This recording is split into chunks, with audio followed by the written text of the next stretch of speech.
أعوذ بالله من الشيطان الرجيم وقال ربكم ادعوني أستجب لكم إن الذين يستكبرون عن عبادتي سيدخلون جهنم داخرين۔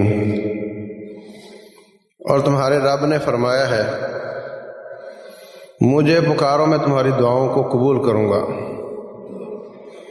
وہ لوگ جو میری عبادت سے تکبر کرتے ہیں وہ ذلیل ہو کر جہنم میں جائیں گے۔ اب اس آیت میں بات شروع کی ہے دعا سے اور ختم کی ہے عبادت پر، اور یہ بات قرآن حکیم میں متعدد مقامات پر ایسا ہوا ہے۔ فرمایا مجھے پکارو میں دعا قبول کروں گا، جو مجھے نہیں پکارے گا وہ آگ میں جائے گا۔ یوں ہونا چاہیے تھا نا، یا یوں کہتے کہ میری عبادت کرو میں قبول کروں گا، جو میری عبادت سے تکبر کرے گا وہ جہنم میں جائے گا۔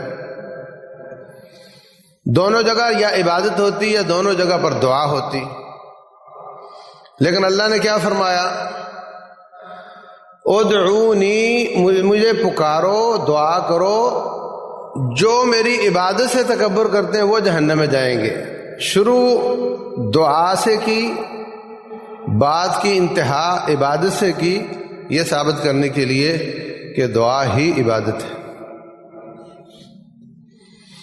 رسول اللہ صلی اللہ علیہ وسلم فرماتے ہیں الدعاء هو العبادہ، دعا ہی عبادت ہے،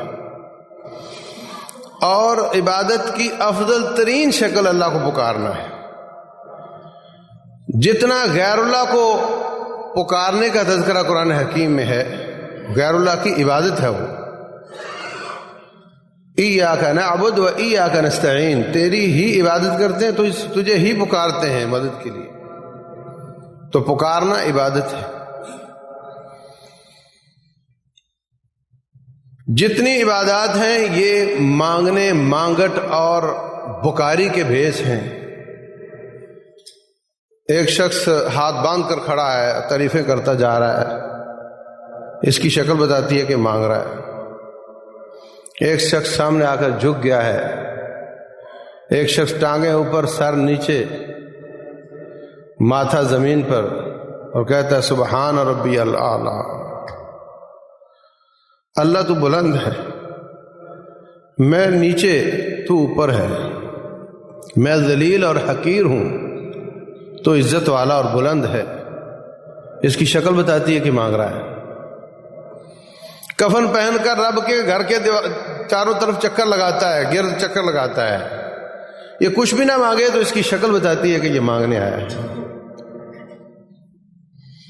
تو یہ عبادات اصل میں مانگنے کے بھیس ہیں، اصل عبادت مانگنا ہی ہے۔ تو کچھ ایسے مقامات ہوتے ہیں جہاں پر اللہ زیادہ عبادت قبول کرتا ہے، زیادہ دعا قبول کرتا ہے، اور کچھ ایسے اوقات ہوتے ہیں، کچھ زمان ہوتے ہیں، کچھ مکان ہوتے ہیں، زمان و مکان، جہاں پر اللہ تعالیٰ زیادہ دعا کو قبول فرماتا ہے، اور کچھ ایسے حالات ہوتے ہیں جن میں اللہ تعالیٰ دعا کو زیادہ قبول کرتا ہے۔ اللہ اکبر۔ رسول اللہ صلی اللہ علیہ وسلم فرماتے ہیں جو شخص اچانک رات کو اٹھتا ہے، کچھ کام نہیں اس کو، کوئی الارم نہیں لگایا ہوا، کوئی اس کی اٹھنے کی عادت نہیں، کسی نے اس کو اٹھایا نہیں، اچانک اس کی آنکھ کھل جاتی ہے، فرمایا اٹھتے ہی اگر پڑھ لے لا الہ الا اللہ وحدہ لا شریک لہ لہ الملک و لہ الحمد وہو علی کل شیء قدیر، سبحان اللہ والحمد للہ ولا الہ الا اللہ واللہ اکبر ولا حول ولا قوۃ الا باللہ العلی العظیم، فرمایا جو یہ دعا پڑھ لے اس کے بعد استغفر اللہ پڑھے، اللہ تعالیٰ اس کی جو مانگے گا دعا قبول فرما لے۔ مجھے اللہ کے کام کے لیے ایک دفعہ 1.5 لاکھ روپے چاہیے تھا، شام کسی نے مانگا مجھ سے، رات ہوئی اچانک آنکھ کھلی، میں نے یہ دعا کی، اگلے دن یا اس سے اگلے دن اللہ تعالیٰ نے بندہ بھیج دیا، اس نے 1.5 لاکھ روپیہ دیا، میں نے اس کو پکڑا دیا۔ اللہ تبارک و تعالیٰ دیکھتا ہے بندے کی طرف کہ سونے کے اذکار کرتا رہا، آخری دم تک مجھے ہی یاد کرتا رہا، اور بتقاضۂ بشریت نیند آ گئی، ذرا آنکھ کھلی ہے تو پھر بھی مجھے ہی یاد کر رہا ہے۔ اللہ اتنا خوش ہوتا ہے کہ جو مانگے اللہ دیتا ہے، اور پھر اگر اٹھ کر ہمت کر کے نماز شروع کر دے، اللہ اس کی وہ نماز قبول کرتا ہے۔ اور نماز میں ہم کیا کرتے ہیں؟ دعائیں ہی تو کرتے ہیں۔ فاتحہ دعا ہے۔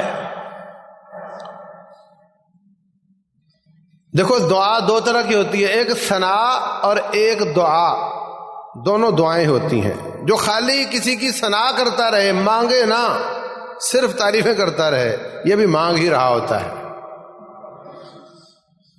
کوئی اسٹیج پر کسی کی زیادہ تعریفیں کرے، کوئی سیاستدان کسی بڑے کی، کسی وزیر کی تعریفیں کرے، تو اس کے پیچھے لالچ ہوتا ہی نہیں، وہ مانگنے کی تو ایک شکل ہے۔ تو علماء کرام نے دو شکلیں بیان کی ہیں، دعاء الثناء و دعاء المسئلہ۔ تعریفیں کرنا بھی مانگنا ہے اور سوال کرنا بھی مانگنا ہے۔ اب بتاؤ پوری نماز میں ان دو کے سوا اور کیا ہے؟ یا رب کی تعریفیں ہیں یا اللہ تعالیٰ سے سوال ہے۔ تو فرمایا اٹھ کر جو رکعتیں پڑھتا ہے، جتنی اللہ توفیق دے، پھر اللہ تعالیٰ اس عبادت کو قبول کر لیتا ہے، اور جب وہ عبادت قبول ہوتی ہے تو اس میں جتنی دعائیں وہ بھی اللہ تعالیٰ مان لیتا ہے۔ پھر سو گیا،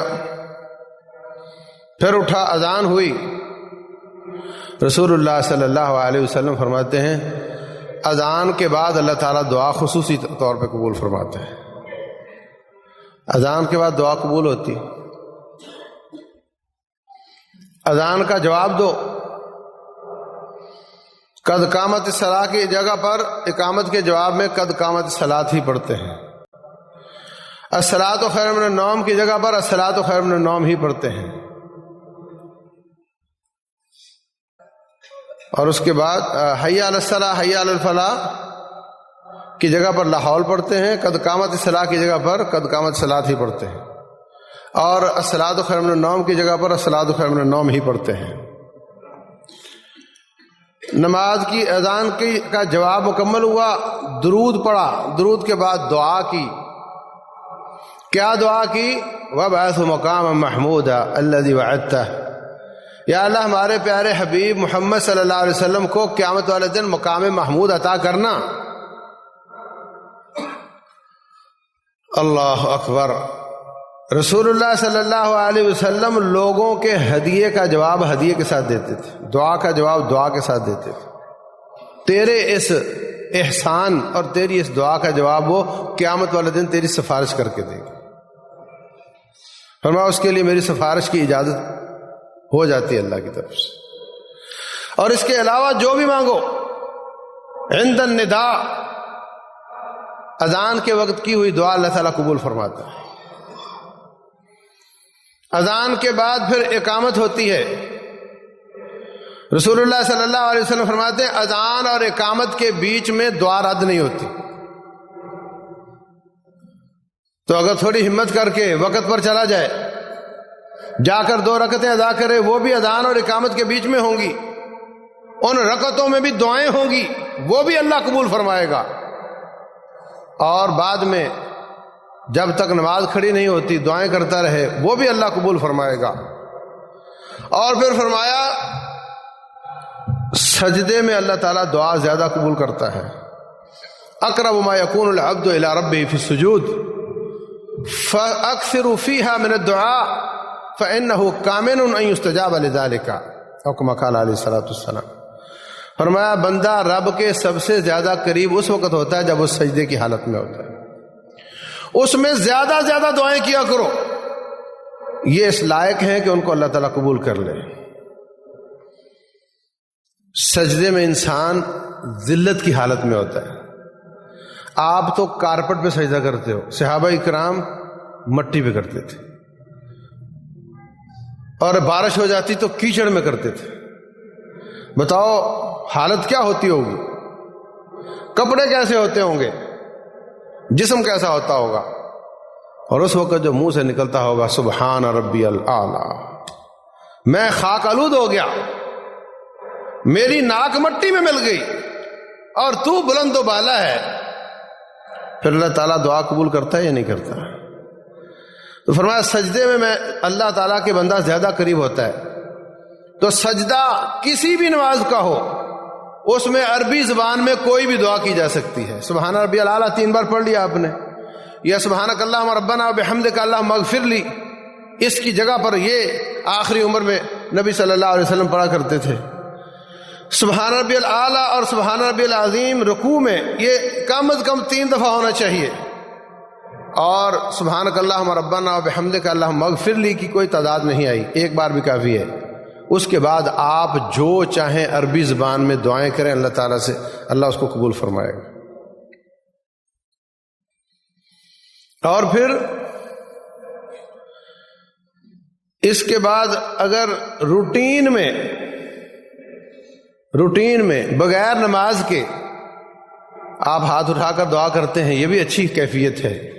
اگر آپ بغیر نماز کے سجدے میں گر جائیں اور اللہ تعالیٰ سے رو رو کر مانگنا شروع کر دیں، حدیث عام ہے کہ بندہ اللہ کے زیادہ قریب سجدے کی حالت میں ہوتا ہے، تو انشاءاللہ نماز کے علاوہ بھی اگر سجدے میں مانگا جائے گا تو اللہ زیادہ قبول فرمائے گا۔ اس سے ثابت ہوتا ہے جتنا کوئی اکڑتا ہے اتنا ہی رب سے دور ہوتا ہے، جتنا کوئی اپنے آپ کو ذلیل کرتا ہے اللہ کے سامنے اتنا ہی رب کے زیادہ قریب ہوتا ہے۔ آپ اپنے ملازموں کو دیکھ لیں، آپ اپنے بیٹوں کو دیکھ لیں، جو بچہ آپ کے سامنے جی کرتا ہے اس کو آپ زیادہ پسند کرتے ہیں، جو من مانیاں کرتا ہے، جس کے الفاظ اچھے نہیں،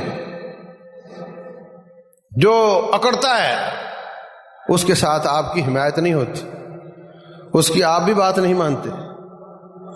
تو آپ کا اور بچوں کا اور غلاموں ملازموں کا تعلق تو مخلوق اور مخلوق کا تعلق ہے، آپ کا اللہ تعالیٰ سے تعلق خالق اور مخلوق کا تعلق ہے۔ فرمائے الکبر ردائی، تکبر میری چادر ہے، فمن نازعنی، جو اس میں میرے ساتھ تنازع کرے گا میں اس کو عذاب دوں گا۔ اللہ کا نام ہے المتکبر، تکبر کرنے والا، بڑا بننے والا، اپنے آپ کو بڑا سمجھنے والا۔ اس کی ذات میں جتنی چاہو کبریائی کی باتیں کر لو، جتنی چاہو تکبر کی باتیں کر لو، جتنی چاہو اس کی ستائش اور تعریفیں اور ثناء میں مبالغہ آرائی کر لو، ان سب کی سب تعریفوں اور مبالغوں کا وہ حقدار ہے، وہ ناجائز نہیں ہے۔ جتنا چاہو مبالغہ کر لو اس کی تعریفوں میں، وہ سب تعریفوں کا حقدار ہے۔ الحمدللہ رب العالمین۔ اور بندہ ناچیز، کمزور، ناتواں، یہ اگر اپنے آپ کو بڑا بنائے پھر اللہ تعالیٰ کو اس پہ غصہ آتا ہے۔ تو سجدے کی کیفیت میں انسان اللہ کے سب سے زیادہ قریب اس لیے ہے کہ سب سے زیادہ ذلت والی کیفیت۔ سجدے سے اٹھا، تشہد پڑھی، التحیات للہ والصلوات والطیبات، ہر قسم کی تعریفیں اللہ تبارک و تعالیٰ کی ہیں، پھر نبی صلی اللہ علیہ وسلم پر درود پڑھا، اس کے بعد رسول اللہ صلی اللہ علیہ وسلم فرماتے ہیں کہ ثم لیختر من الدعاء، پھر جو اس کو پسندیدہ دعا ہو وہ اس حالت میں کرے، تشہد کی حالت میں جو دعا اس کو پسند ہے وہ کرے۔ 2-3 دعائیں مسنون ہیں، وہ کرنا چاہے وہ کر لے، یا کوئی دعا اگر امام جلدی سلام پھیر رہا ہے، آپ سے دعا پوری نہیں ہو سک رہی، چھوٹی دعا کر لو، رب اغفر لی، چھوٹی سی دعا ہے، سلام پھیر دو۔ ربنا آتنا فی الدنیا پڑھ لو۔ عربی زبان میں کوئی دعا کر لو، جو آپ کی ضرورت ہے وہ کرو۔ رسول اللہ صلی اللہ علیہ وسلم فرماتے ہیں کہ جو مواقع دعا کی قبولیت کے ہیں ان میں ایک موقع ہے دوبارہ کل صلاح، نماز کے آخر میں۔ اس کے 2 ترجمے کیے ہیں لوگوں نے۔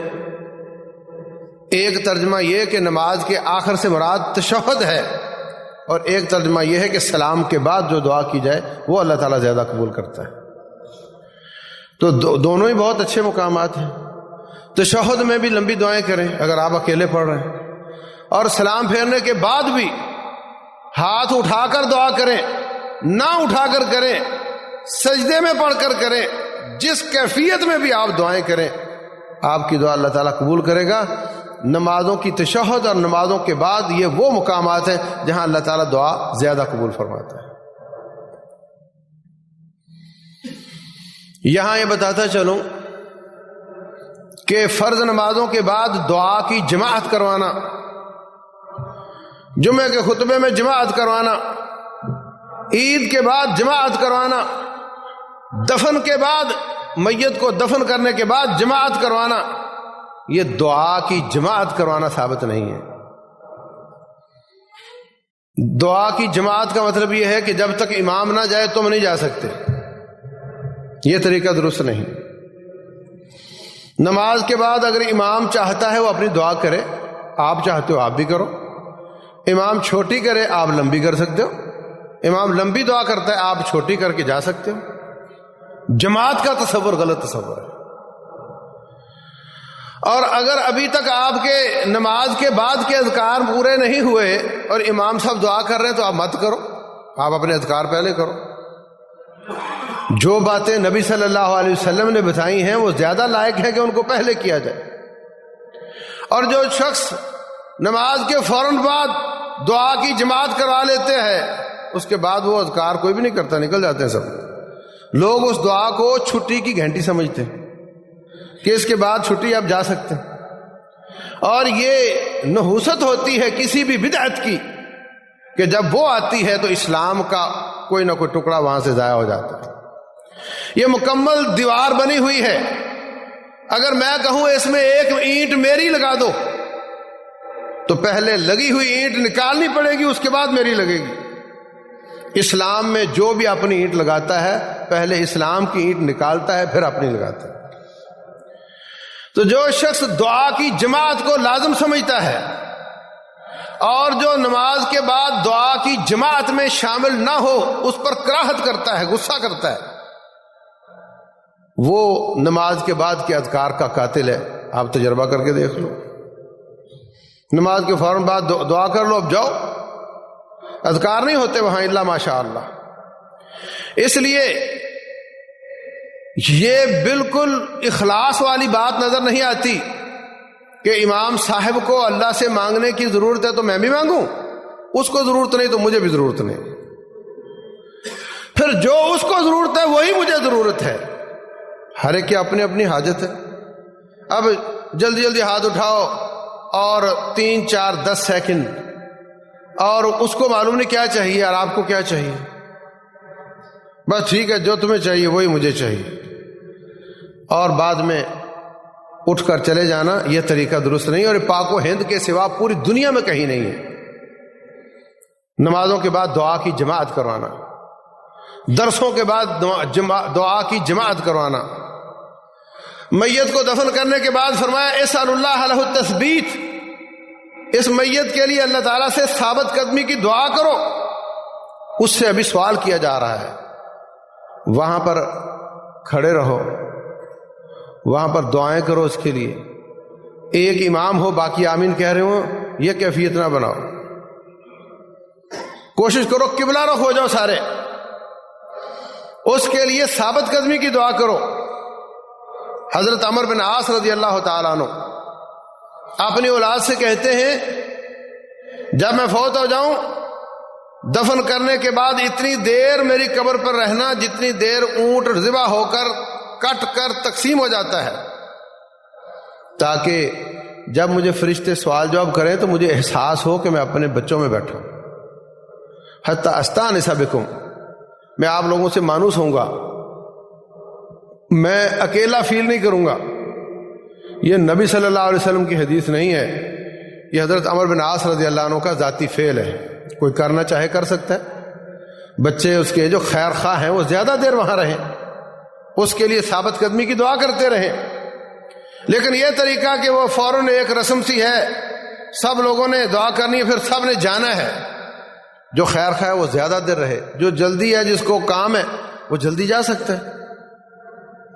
تو ان تمام موقعوں پر دعا اپنی اپنی ہے۔ اگر کوئی بار بار تکرار کرے جی دعا ضرور کراؤ، ہم کر دیتے ہیں، لیکن مسئلہ سمجھانا بھی ضروری ہے کہ یہ کوئی مسنون طریقہ نہیں ہے۔ نماز ہو گئی، اس کے بعد لوگوں نے دعائیں مانگ لی، یہ سب اوقات دعا کی قبولیت کے اوقات ہیں۔ اسی طرح رسول اللہ صلی اللہ علیہ وسلم فرماتے ہیں، فرمایا ينزل ربنا في كل ليلة إلى السماء الدنيا حين يبقى ثلث الليل الآخر، جب رات کا آخری تہائی حصہ رہ جاتا ہے رب ذوالجلال آسمان دنیا پر نزول فرماتا ہے، ہاتھ پھیلا دیتا ہے اور فرماتا ہے حل من مستغفر فاغفر لہ، کوئی مجھ سے معافی مانگنا چاہتا ہو میں بخشنے کے لیے تیار ہوں، حال میں مسترزق فارزقہ، کوئی جاب لیس، کوئی بیکار جس کو نوکری نہیں ملتی، وہ مجھ سے رزق مانگنا چاہتا ہو میں اس کو رزق دینا چاہتا ہوں، ہے کوئی جو مجھ سے مانگنا چاہتا ہو کہ اس کو میں دوں۔ تو رات کا آخری تہائی حصہ یہ بھی ان اوقات میں سے ہے جس میں اللہ تبارک و تعالی زیادہ دعا قبول کرتا ہے۔ ہمیں اس وقت دنیا سو رہی ہوتی ہے، فرصت کا وقت ہوتا ہے، ریاکاری سے دور ہوتا ہے، اکیلا بیٹھا ہوتا ہے، اللہ تعالیٰ کی ثنا کرے، رسول اللہ صلی اللہ علیہ وسلم پر درود پڑھے، اللہ کے اسم اعظم کا واسطہ دے جیسے میں نے عرض کیا تھا، اور پھر اللہ تعالیٰ سے مانگے، اگر اللہ توفیق دے تو تہجد کی کچھ رکعات پڑھ لے اور اللہ تعالیٰ سے مانگے، یہ وقت بھی بہت زیادہ دعا کی قبولیت کا وقت ہے۔ اسی طرح مارکے کے دوران اللہ تعالیٰ بہت زیادہ دعائیں قبول کرتا ہے۔ میدان کارزار میں، میدان جہاد میں اللہ تعالیٰ بہت دعائیں قبول کرتا ہے۔ رسول اللہ صلی اللہ علیہ وسلم بدر کے میدان میں اللہ تعالیٰ سے بلک بلک کر مانگ رہے ہیں، گڑ گڑا کر اللہ تعالیٰ سے دعا کر رہے ہیں۔ جب دعا ختم کی تو آپ نے چھڑی پکڑی، میدان بدر میں دائرے کھینچ دیے، فرمایا یہاں ابو جہل گرے گا، یہاں یہاں اتبا گرے گا، یہاں شیبہ گرے گا، یہاں ولید گرے گا۔ ایسی کنفرم قسم کی دعا قبول ہوئی کہ آپ نے جگہ بھی بتا دی کہ کون کون کہاں گرے۔ تو میدان مارکا میں بھی اللہ تعالیٰ بہت دعائیں قبول کرتا ہے۔ اسی طرح فرمایا اگر مرغا بولے، جس کو آپ لوگ اذان کہتے ہو، مرغا بولے تو اس وقت اللہ تعالیٰ کا فضل مانگا کرو، اس کو فرشتہ نظر آتا ہے، اس وقت اللہ تعالیٰ کے فضل کا سوال کیا کرو۔ تو مرغے کے بولنے کے وقت بھی دعا زیادہ قبول ہوتی ہے۔ اسی طرح رسول اللہ صلی اللہ علیہ وسلم فرماتے ہیں سفر میں بھی دعا زیادہ قبول ہوتی ہے۔ مسافر کی حالت قابل ترس ہوتی ہے، قابل ترس حالت ہوتی ہے تو اس کی بھی دعائیں زیادہ قبول ہوتی ہیں۔ تو اگر آپ سفر پر نکلتے ہیں، آپ دعائیں کریں، اپنے ذات سے شروع کریں، اپنے والدین کے لیے دعائیں کریں، بھائیوں کے لیے، بیوی بچوں کے لیے، امت محمد کے لیے صلی اللہ علیہ وسلم، مومن اور مومنات کے لیے، مظلوموں کے لیے، ملک پاکستان کے لیے، دینی اور سیاسی قیادت کے لیے۔ اگر علماء اچھے ہو گئے تو تمہارا دین بچ جائے گا، اگر سیاستدان حکمران اچھے ہو گئے تو تمہاری دنیا بھی بچ جائے گی۔ ان کے لیے دعائیں کرنا۔ امام احمد بن حنبل رحمہ اللہ فرماتے ہیں اگر مجھے معلوم ہو کہ یہ میری دعا ضرور قبول ہوگی تو وہ دعا میں اپنے وقت کے حکمران کے لیے کروں گا تاکہ اس کی اصلاح ہو جائے۔ جو آپ کو کمزوریاں نظر آتی ہیں اس میں وہ اگر دور ہو جائیں تو اللہ تبارک و تعالیٰ اس کا فائدہ ساری قوم کو دیتا ہے۔ اس لیے اپنی دعاؤں کو اس طرح تقسیم کر کے ان اوقات میں ان سب کے لیے، مجاہدین کے لیے دعائیں کی جائیں، ظالموں کے لیے بد دعائیں کی جائیں۔ میں نے ایک جگہ پر ظالموں کے لیے بد دعائیں کی تو ایک شخص کہتا ہے نبی صلی اللہ علیہ وسلم تو کسی کو بد دعا نہیں دیتے تھے، تو میں نے کہا کہ ظالموں کی گردن کاٹتے تھے؟ گردن کاٹنا بڑی بات ہے یا اس کو بد دعا دینا بڑی بات ہے؟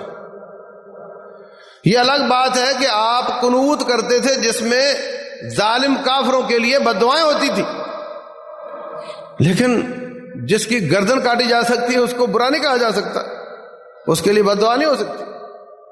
تو یہ بھی کام کرنا چاہیے، دعا مسلمان کا اسلحہ ہے۔ آج حالات اس طرح کے ہیں کہ چاروں طرف سے اسلام اور مسلمانوں کو گھیرا جا رہا ہے۔ ایک وقت تھا مسلمان اور کمیونزم اور سرمایہ دارانہ نظام کیپٹلزم، ان تین کا مقابلہ تھا، اور جب سے کمیونزم ختم ہوا ہے کافروں نے سارا زور مسلمان ختم کرنے پر لگا دیا ہے۔ اس وقت ہدف ان کا مسلمان ہے، اور وہ اپنے آپ کو بہت سویلائزڈ بھی کہتے ہیں، بڑے طاقتور بھی سمجھتے ہیں، لیکن چھوٹی چھوٹی جماعتیں مسلمانوں کی، ان کے سربراہان کے لیے پوری کی پوری مشنری حرکت میں آ چکی ہے۔ ابھی ایک آ رہی ہے امریکہ سے، کہتے ہیں جی یہ اس کا ہدف، اخباروں میں نے پڑھا، اس کا ٹارگٹ یہ ہے کہ ہماری قیادت کو سزائیں دلوانا، یہ مقصد لے کر یہاں آئی ہے، ملک پر دباؤ، عدالتوں پر دباؤ ڈلوانا کہ یہ سزائیں دو ان کو۔ اب آپ اندازہ لگاؤ کہاں آپ لوگ اور کہاں وہ بڑے بڑے ملک، لیکن ان کا ایسا فوکس ہے، اس قدر وہ اپنے آپ کو بڑا فریق مانتے اور آپ کو ٹارگٹ کرتے ہیں کہ وہ ان کاموں کے لیے باقاعدہ ڈیلیگیشن بھیج دیں۔ اور بظاہر امریکہ اور ایران کی لڑائی، بظاہر امریکہ اور ایران کی لڑائی حقیقت میں آپ کی لڑائی ہے۔ اول تو یہ لڑائی ہونے والی نہیں، کیونکہ دسیوں سالوں سے ان دونوں ملکوں کے مفادات اکٹھے ہیں، لیکن اگر بالفرض ہوتی ہے تو پھر یہی ہوگی، تجزیہ نگار یہی کہتے ہیں کہ وہ ایران کو مارے گا، ایران پلٹ کر سعودیہ کو مارے گا، پاکستان اس کے دفاع میں جائے گا، تو سارے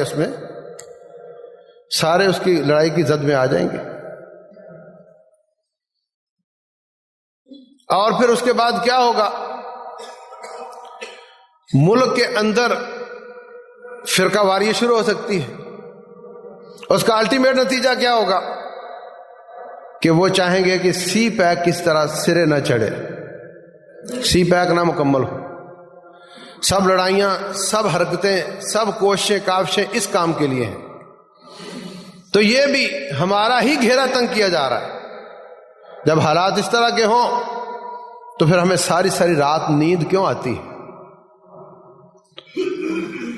اللہ فرماتے ہیں یا ایھا المزمل قم، اے چادر اوڑھنے والے کھڑے ہو جائیے،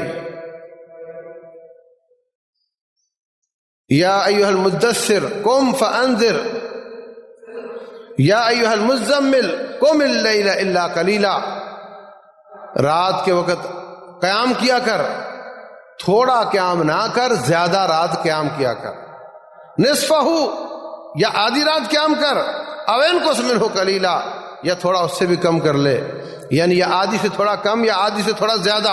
سردیوں میں راتیں بڑی ہیں تو تھوڑا زیادہ ہو جائے گا، گرمیوں میں تھوڑا کم ہو جائے گا، ساری ساری رات سونا بنتا نہیں۔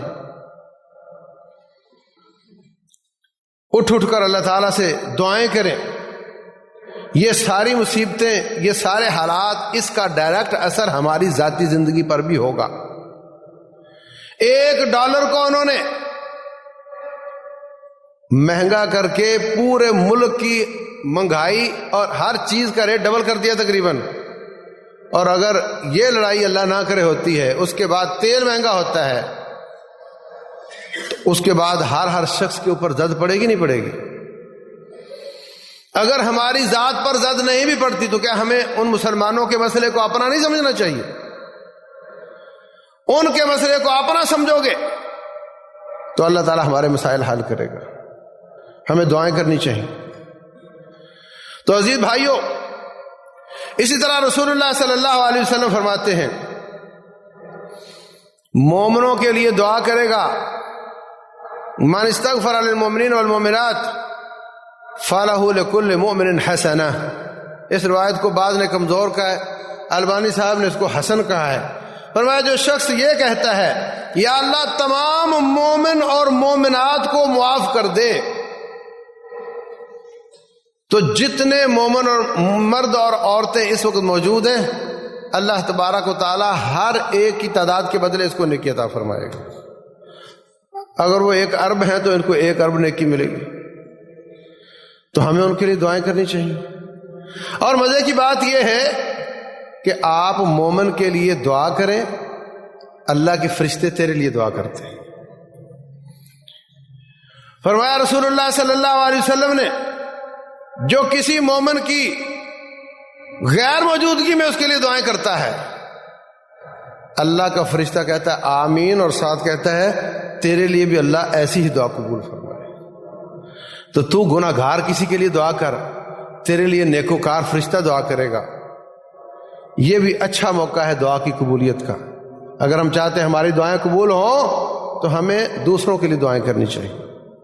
اور یہ دعائیں بسا اوقات فرض ہوتی ہیں، واجب ہوتی ہیں. وجہ ہر وہ شخص جس نے آپ کے لیے کوئی خیر خواہی کی ہے، آپ پر فرض ہے کہ آپ بھی اس کے ساتھ خیر خواہی کرو.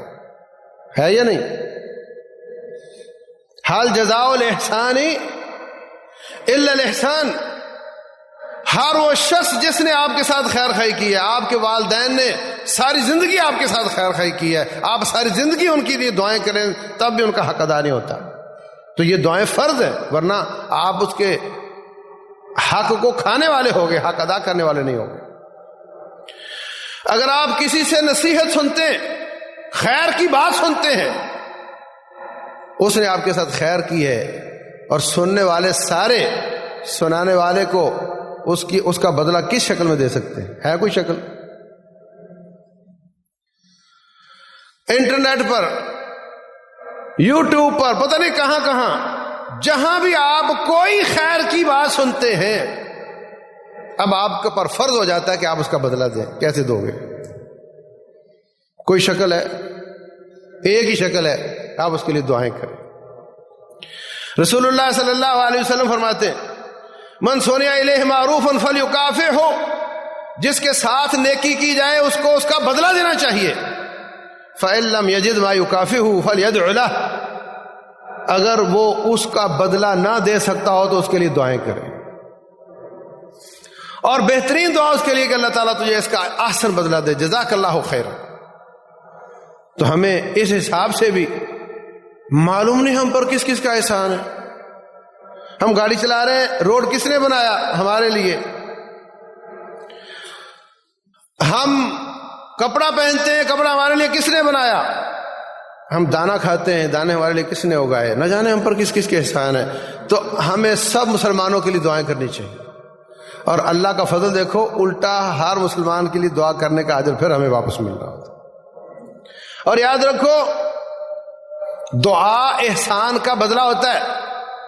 عائشہ صدیقہ رضی اللہ تعالیٰ عنہ کسی کے ساتھ احسان کرتی تو وہ کہہ دیتا، اگر آگے سے کہہ دیتی کہ جزاک اللہ خیر، اما عائشہ اللہ آپ کو جزائے خیر دے، تو فوراً کہتی وَإِيَّاكِ، اللہ تجھے بھی دے. اس لیے کہ تیری دعا کے بدلے میری دعا اور میرے احسان کا بدلہ میرا رب مجھے دے. تیری دعا میرے احسان کا بدلہ نہ بن جائے. تیری دعا کے بدلے میری دعا ہو گئی، اور جو میں نے احسان کیا اس کا بدلہ محفوظ ہو گیا اللہ تعالیٰ کے خزانے میں. اور ہماری کیفیت یہ ہے کہ ہم کسی کے ساتھ احسان کریں تو دعا کا مطالبہ کرتے ہیں. بھئی اس کی کوئی قیمت، کہتا بس دعا کر دینا، بس دعا کر دینا. ہم اس سے دعا مانگ کر لیتے ہیں. بچوں کو بلاؤ، قرآن پڑھیں، دعا کریں، کھانا کھلا کر بھی میرے فلاں کے لیے دعا کرو. ہم اپنے اس کھانے کا بدلہ ان سے مانگ رہے ہیں دنیا میں، اور نیک لوگ چاہتے ہیں کہ اس کا بدلہ مجھے آخرت میں ملے. تو بہر صورت اسی طریقے سے کعبۃ اللہ کے پاس، حجر اسود کے پاس دعا کرنا یہ بھی زیادہ قریب ہے کہ اس کو قبول کر لیا جائے. عرفات میں دعا کرنا زیادہ قریب ہے کہ اس کو قبول کر لیا جائے۔ اللہ اکبر۔ رسول اللہ صلی اللہ علیہ وسلم فرماتے ہیں 1 گھنٹہ اللہ کے راستے میں جہاد کرنا وہ لیلۃ القدر حجر اسود کے پاس عبادت کے ساتھ گزارنے سے زیادہ افضل ہے۔ 1 گھنٹہ جہاد کرنا لیلۃ القدر قدر والی رات حجر اسود کے پاس عبادت کے ساتھ گزارنے سے زیادہ افضل ہے۔ تو نبی صلی اللہ علیہ وسلم نے لیلۃ القدر اور پھر حجر اسود یعنی جگہ کی فضیلت بھی وقت کی فضیلت بھی تو ثابت ہوا حجر اسود کے پاس زیادہ دعائیں قبول ہوتی۔ اسی طرح فرمایا ما بین ممبری و بیتی روضۃ من ریاض الجنہ، میرے ممبر اور میرے گھر کے بیچ میں جنت کا ٹکڑا ہے۔ اللہ آپ سب کو وہاں لے جائے، اللہ ہم سب کو وہاں لے جائے۔ آپ کے ممبر مبارک اور آپ کی قبر مبارک جو پہلے آپ کا گھر تھا اس کے بیچ میں جو پہلی 3-4 صفحے ہیں یہ فرمایا جنت کا ٹکڑا ہے۔ اور جنت کی خاصیت یہ ہے وَلَكُمْ فِيهَا مَا تَشْتَهِي أَنفُسُكُمْ، جو مانگو گے ملے گا۔ تو ثابت ہوا کہ وہاں بھی جو مانگو گے اللہ تعالیٰ عطا فرمائے گا۔ تو اس جگہ پر بھی قبر کی طرف منہ کر کے نہیں، قبلہ کی طرف منہ کر کے اللہ تعالیٰ سے دعائیں کرنی چاہیے۔ اسی طرح والد کی دعا، والدین کی دعا بچوں کے حق میں بہت زیادہ قبول ہوتی۔ والدین کی دعا بچوں کے حق میں بہت زیادہ قبول ہوتی ہے۔ اسی طرح اللہ تعالیٰ کے ناموں کا، اللہ کی صفات کا واسطہ دے کر دعا کرنا، اس سے بھی دعا زیادہ قبول ہوتی ہے۔ اسی طرح اپنی نیک عبادتیں، نیک کام، عبادات، ان کا واسطہ دے کر اللہ سے مانگنا، اس سے بھی دعا زیادہ قبول ہوتی ہے۔ آپ کو معلوم ہے وہ 3 لوگ جو غار میں پھنس گئے تھے، انہوں نے کیا کیا تھا؟ کہا کہ اللہ اگر یہ میرا نیک کام تجھے قبول ہے تو ہماری دعا قبول فرما لے۔ اس میں کیا تھا؟ کہتا ہے میں دودھ پلانا تھا اپنے والدین کو، بچے بلکتے میرے پاؤں سے لپٹ لپٹ کر سو گئے، میں نے پہلے والدین کو دینا تھا۔ میں ساری رات سارا دن بکریاں چراتا رہا، تھکا تھکایا آیا، آ کر کے ساری رات والدین کے چارپائی کے پاس کھڑا رہا کہ پہلے ان کو پلاؤں گا پھر میں خود پیوں گا، بچوں کو پلاؤں گا۔ تو والدین کا احترام کرنا، والدین کی قدر کرنا، ان کی خدمت کرنا، اس کا واسطہ دے کے اللہ تعالیٰ سے مانگنا، یہ بھی والدین کی دعا بچوں کے حق میں بہت قبول ہوتی ہے، اور ان کی خدمت کا واسطہ دے کر بھی دعائیں بہت قبول ہوتی ہیں۔ اللہ اکبر۔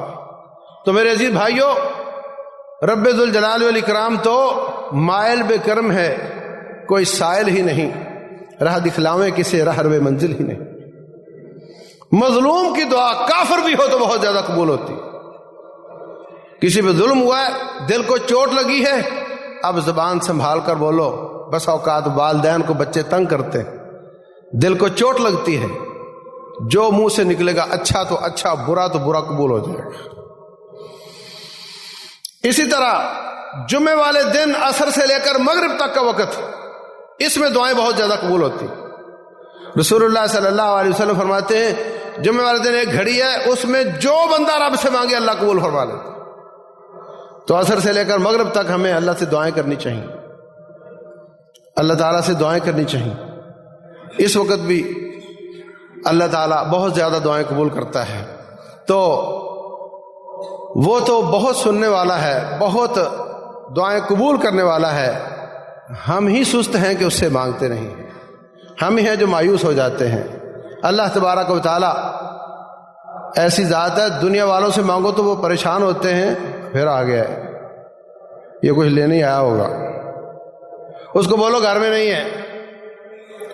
دنیا والوں سے مانگو تو وہ پریشان ہوتے ہیں، رب ذوالجلال سے مانگو تو وہ زیادہ خوش ہوتا ہے اور دیتا چلا جاتا ہے۔ اس لیے بھائیو، صرف ایک رب سے مانگو، اسی کو پکارو، اسی کی صفات کا واسطہ دے کر اس سے پکارو، اسی کے ناموں کا واسطہ دے کر، اپنے نیک اعمال کا واسطہ دے کر، اور نیک لوگوں کا واسطہ جو زندہ ہوں دے کر پکارا جا سکتا ہے۔ اللہ تعالیٰ قبول فرمائے، اللہ تعالیٰ عمل کی توفیق دے۔ وما علینا الا البلاغ۔ مفتی محمد یوسف طیبی کے بیانات سننے کے لیے ہمارا YouTube چینل سبسکرائب کریں اور ہمارے دیگر سوشل اکاؤنٹس لائک اور شیئر کریں۔ جزاک اللہ خیر.